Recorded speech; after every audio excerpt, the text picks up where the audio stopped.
Hi everyone.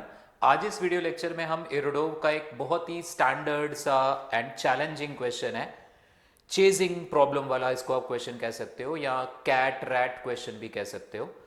इस question में मैं आपको पहले क्वेश्चन समझा दे रहा हूँ, फिर एज यूजुअल आप इस वीडियो को पॉज करके उस जगह पे और क्वेश्चन को बड़े ढंग से सोचो। काइनेमैटिक्स का अच्छा क्वेश्चन है, काफी आपके कॉन्सेप्ट्स क्लियर होंगे इस क्वेश्चन के थ्रू। और जेई एडवांस की तैयारी करने वाले बच्चों को यही सीखना होता है कि ये जो माइन्यूट माइन्यूट कॉन्सेप्ट्स जो आप अच्छे अच्छे क्वेश्चंस में यूज करते हो, इन्हीं को आपको रिटेन करके कि यार अच्छा मैं ऐसे भी सोच सकता हूं, मैं वैसे भी सोच सकता हूं, रादर देन की बेसिक फॉर्मूले हमें बड़े अच्छे से आते हैं। ठीक है, तो ये क्वेश्चन है, ये टॉप व्यू आप देख रहे हो, एक पार्टिकल ए है यहां पर और एक पार्टिकल बी है। बी ने शुरू में ये दोनों यहां पे थे, इनके बीच का सेपरेशन एल।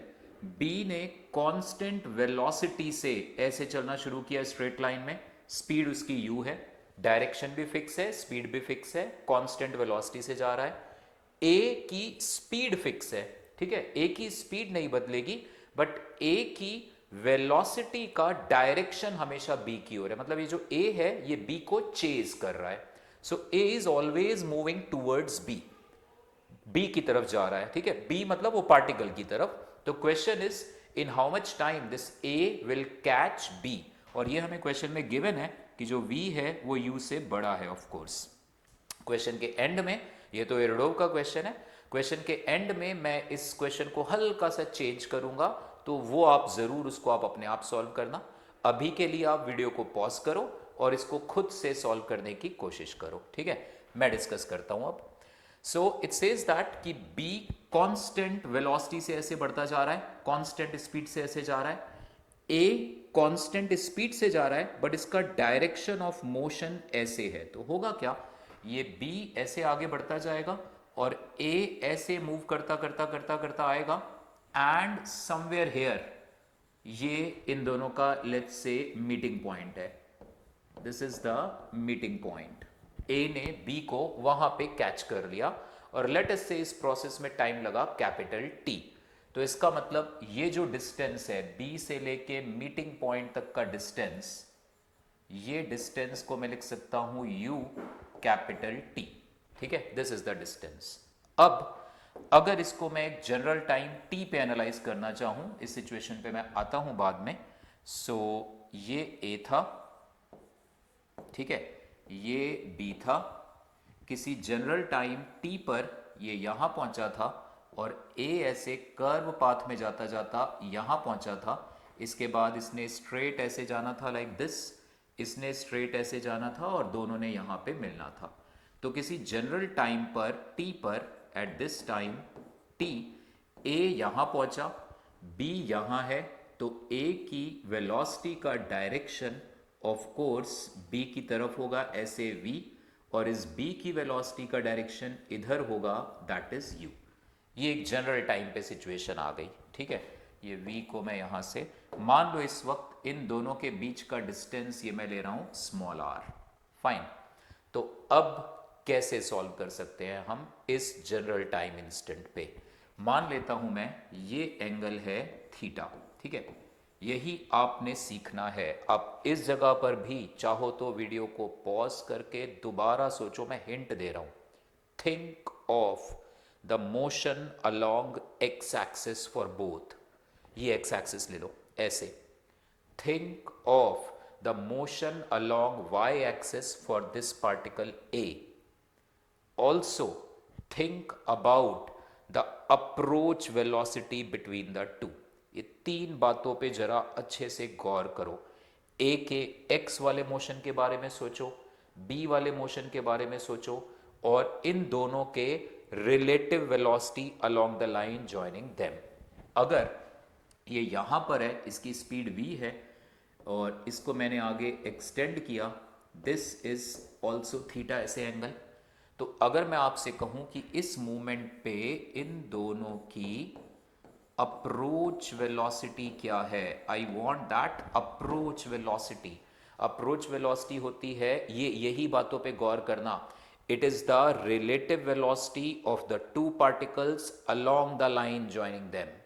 तो इस डायरेक्शन में क्या वेलोसिटी है, इसकी तो वेलोसिटी v ही है, इसकी क्या है u cos थीटा। सो v minus u cos theta इनकी अप्रोच वेलोसिटी है, इसको मैं minus d R by D T लिख सकता हूं।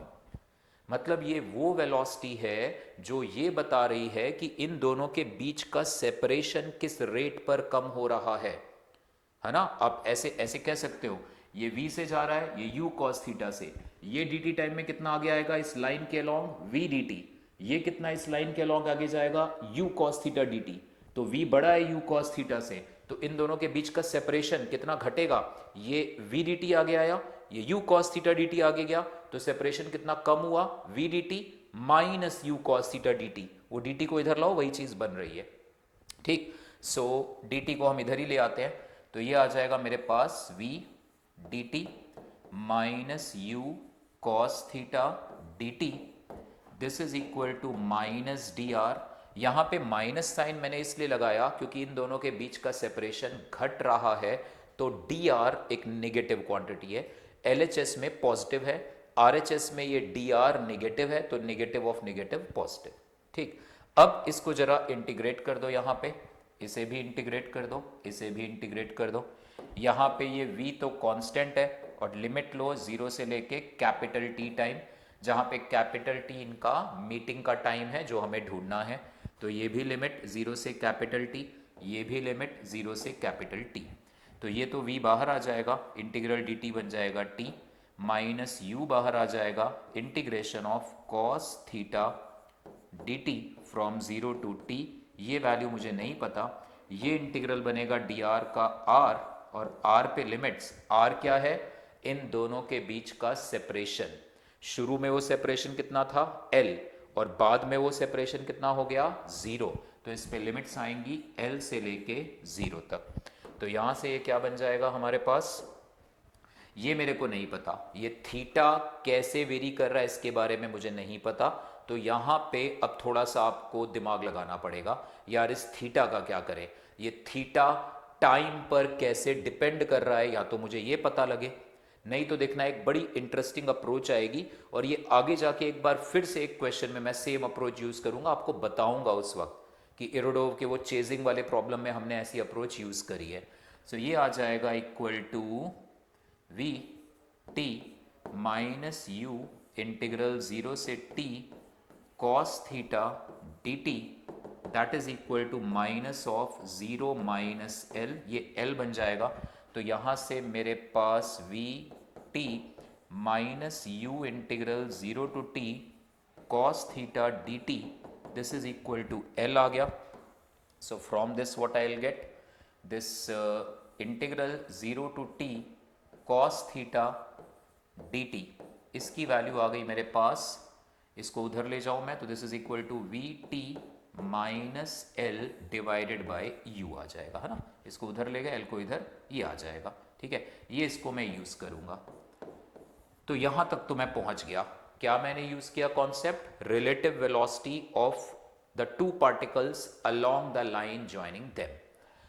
अब आगे सोचो, आप एक बार डायग्राम पे वापस आते हैं, ठीक है, या फिर चलो डायग्राम पे वापस आते हैं। ये रहा था डायग्राम।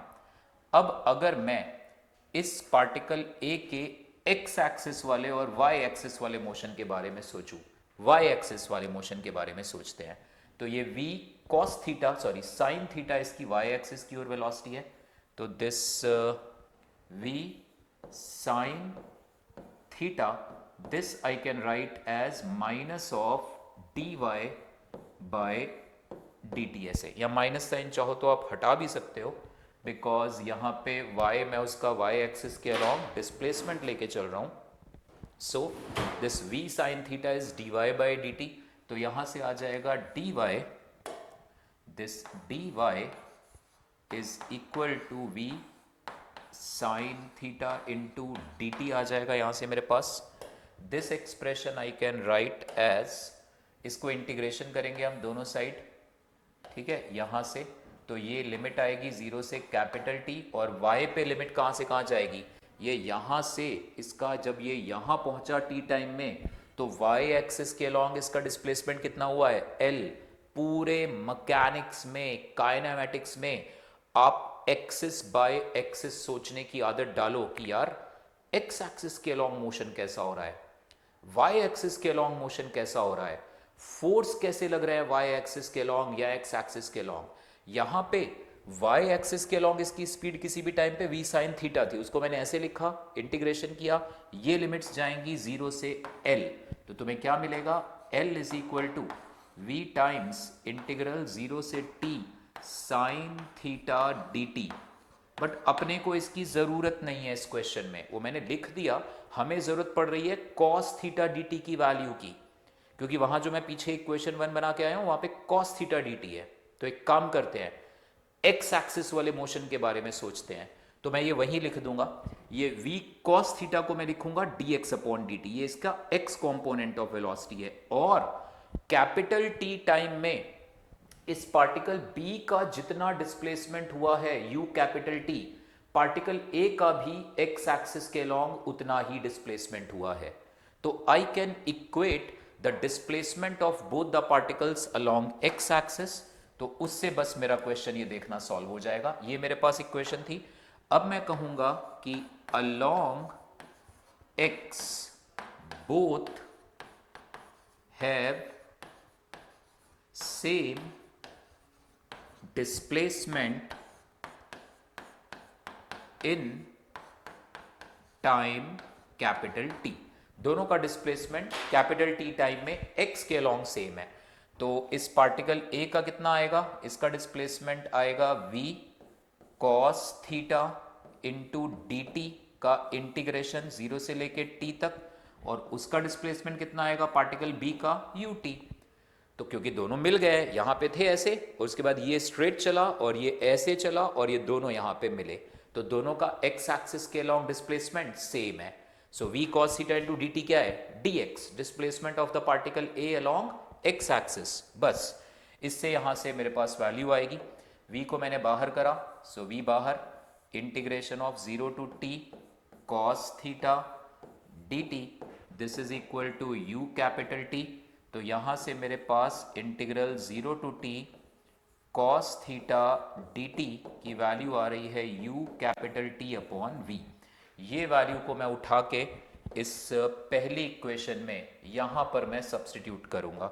तो ये वैल्यू को उठा के आप पहली इक्वेशन में सब्सटीट्यूट करो, 0 to t cos theta dt की ये वैल्यू डालो, ut by v, we will get the answer. तो क्या आ जाएगा, पहली इक्वेशन को मैं यूज कर रहा हूं, इक्वेशन 1, इसकी वैल्यू डाल दी u capital T upon v, this is equal to क्या था वो, that was vt minus l upon u, so that is equal to vt minus l upon u, cross multiply करो, u square t, this is equal to v square t minus vl, इसको इधर ले आओ, इसको इधर, तो vl is equal to v square minus u square into t. तो यहां से टाइम आ गया जिस वक्त ये दोनों मीट करेंगे, that is v l upon v square minus u square. तो ये है स्टैंडर्ड क्वेश्चन है एरोडोव का। सीखा क्या आपने, दैट मैटर्स मोस्ट। मैं दोबारा रिपीट कर रहा हूं, जेई एडवांस वही बच्चा क्लियर करेगा जो इन प्रॉब्लम्स में उन छोटी छोटी बातों को कैच करेगा। You can think motion along x, motion along y, motion along the line joining the two. A और B दोनों मूव कर रहे हैं, A के रिस्पेक्ट में रोटेशनल मोशन का क्वेश्चन है, A के रिस्पेक्ट में B की एंगुलर वेलोसिटी निकालनी पड़े तो कैसे सोचते हैं, ऑल दिस। नाउ इसका एक वेरिएशन मैं आपको देता हूं, आप इसको ट्राई करना, ठीक है। The question is like this, same similar ही है, बस फर्क ये है कि अब ये पार्टिकल B, पीछे मैंने किसको लिया था, A और B, वही ले लेते हैं। सो दिस वाज A, वो था, ठीक है। सो दिस इज B और ये पार्टिकल यहां पर ऐसे, ये A है।